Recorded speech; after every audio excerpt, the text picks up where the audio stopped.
Hey, have you heard about my AI alter ego? That's right. Ask Alan Anything is now live, and we've trained it on my 13 books. We've trained it on over 200 podcasts. It has most of what's in here, not everything, but most of what's in here. And you can, when you're sitting around going, gee, I wonder what Alan would do in this situation, or I wonder what Alan would say in this situation. Well, now you can. Go to whatwouldallansay.com. Enter the coupon code podcast because you're going to get half off. It starts at only $10 a month. And now when you're thinking, I wonder what Alan say, now you can actually ask. Go to whatwouldallansay.com, enter the coupon code podcast, and start asking me anything.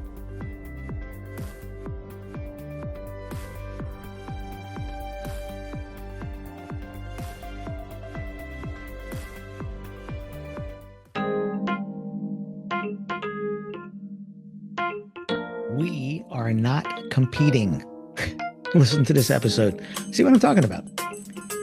Welcome to another episode of the Wedding Business Solutions Podcast. I'm your host, Alan Berg. I'm a speaker, author, sales trainer, website reviewer, and I help businesses like yours sell more, profit more, and have more fun doing it.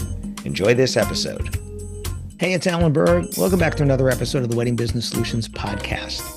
I've been listening to a book by Mel Robbins called The Let Them Theory, which I will talk more about in future episodes. But something just came up about this, one of the early chapters about competition. And we are not competing, you and I. Your success does not affect my success at all. As a matter of fact, my goal is your success because I believe your success will lead to more success for me because I'm focusing on you, not on me. But you have other people in your market. You might call them competitors. You might not. That's okay. Their success doesn't take away from you, right? Unless you have a monopoly, which none of us do, there is very little you can do to stop somebody else from succeeding legally. And I want you to only act legally, right? What you can do is you can be a better you. You can invest more in your marketing, your advertising, things like that. But remember, their success doesn't take away from you because there's enough to go around. I was just talking about this with a client of mine, and I said, because we're doing a little competitive analysis, and it bothers him every time they lose a sale to someone else. And I, first of all, reminded him something I've spoken about before. Matter of fact, I think I spoke about it on the last episode. You know, if everyone who inquired booked, you couldn't handle the work. Right. Plus, you don't want some of that work. Some of those are not profitable jobs, right? They're not profitable events. You can't charge enough to make sense for that. It's like I talk to venues sometimes and I say, you know, you can decide to keep the lights off, you know, of Monday to Friday or Monday to Thursday or Tuesday to Thursday or whatever, and that's not take a small event then because you'd have to bring in staff and things and maybe it doesn't pay. Maybe it's not profitable, right? Or maybe you do. That's up to you. If you have people there all the time, then sure, it makes sense. But you don't necessarily want every job that comes your way. I know for me, there are some that's just not a good fit. Whether it's they can't afford it or they don't want to invest that money for right now, or whether I don't feel I can give them the results that they want. But as far as competition goes, you know, their success should be an incentive to you because it shows that there's more success that's available, right? Why does somebody start in business? Because they see there's an opportunity. Very often, once we're in business, we stop seeing some of those opportunities. Blinders come on us and we stop seeing some of those things. And when you're poking through a little hole in that blinder and you see somebody else doing something like, oh, man, yeah, that doesn't hurt you. Good for them. Good for them that they saw something. First of all, you don't always know if that's working. This is really important. Just because somebody else is doing something doesn't mean it works for them and gets them a kind of result, or maybe would get you the kind of result that you would want because maybe their idea for a result and yours are different. Everybody's the definition of success is different. You know, when I do social posts, I'm not looking for direct business from them. It's staying top of mind and showing some things that maybe people didn't know that I can do or that I talk about or whatever. But it's not for direct business. The same here with the podcast, right? I don't have any ads on the podcast. If you hear me promoting anything, it's only my things, right? Or things that I'm involved with. I've had people that come and want to advertise. I say, no, I don't do that, right? I want this to be value for you. Now, sure, I still have a business, but when people ask me, who do I compete with? I say, Nobody. And I don't mean that in a bragging way. It's just that I have such limited bandwidth to do what I do that I don't care if somebody else is in that space, is doing sales training or website reviews or writing books or things like that. Good for them. Good for them. Because there's tens of thousands of you, and I can't handle more than handfuls of you every year. So there's got to be more people out there doing that. Now, if someone is considering me versus someone else, what they are looking at is the results that I could provide versus the results someone else could provide. And I've said this before as well, but if you haven't heard it, this is the first time. And if you have, I'll repeat it for you. My results are different. I can't say that they're better because we'll never know. If you hire me for sales training, that means you didn't hire somebody else to come that day or to do that Zoom with you and your team or just you, whatever it is, right? So you'll never know if that particular training you would have better results from someone else than from me. What you're perceiving is you want the results I can provide as opposed to someone else because there's always somebody else, always. And there are people that are cheaper and there are people that are more expensive. There are always other options. But the reason someone chooses you as opposed to someone else who's in your market, in your category, is because they want your results and they perceive they will be better, but we'll never know. We'll actually never know. And that's why, again, I'm not competing.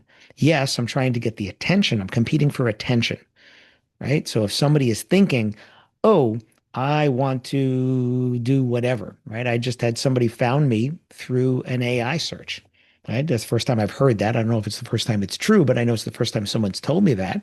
And what that tells me is my website, my marketing, my presence in the world is out there so that when someone is searching for someone, like whatever they put in for their search results, in this case, they knew of in another industry, someone that did something like this. And they said, who is there in the wedding and event industry that does that here in the States?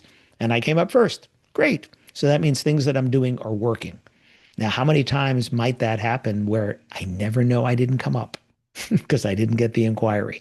You'll never know when you didn't get considered because they didn't see you on that website. They didn't see your site in a search. They didn't see you in your ad or at a wedding expo or a trade show. We'll never know that, right? You never know when you didn't get considered.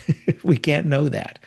You do know when they tell you, I'm looking at you versus these others, right? And the answer when somebody says, well, tell me how you're better, I'm going to say, I can't. I can't. I can tell you how I'm different, right? I've done that when we do our masterminds and I do sales training. We use AI to come up with the wording to show how we're different.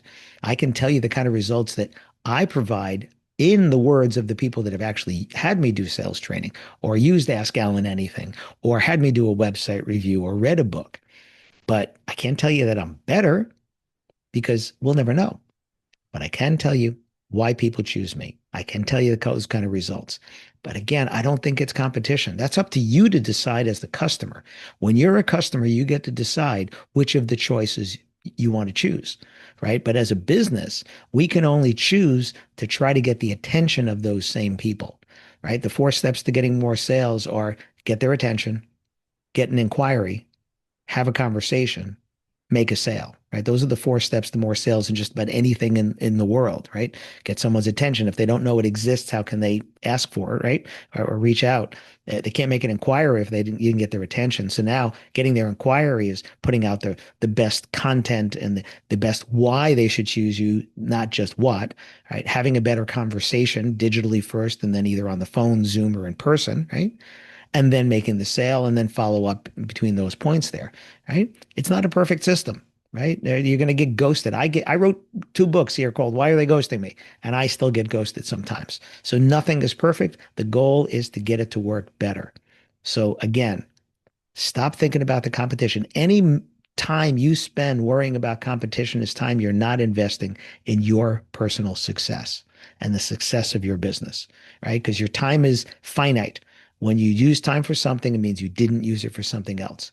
So we're not competing. If I'm successful, That's me. That's my definition of that. If you're successful, good for you, right? I crossed that line a long time ago where I'm no longer jealous of somebody's success. It doesn't take away from me. If I see somebody who just, bought a fancy car or a bigger house or opened a new office or whatever, good for you. Good for you because that was important to you and you achieved that. Good for you. I get to achieve what's important for me. There's no competition for that. Thanks for listening. Thanks for listening to this episode of the Wedding Business Solutions podcast. If you liked it, please subscribe to this channel and post a review on your chosen platform, Apple Podcasts or whichever one. If you have any questions about anything in this episode or any of my episodes, email me directly at alan@weddingbusinesssolutions.com or visit my website, alanberg.com, alanberg.com. If you have any suggestions for future topics or guests that you'd like to see, please again, email me or visit my website. Thanks for listening.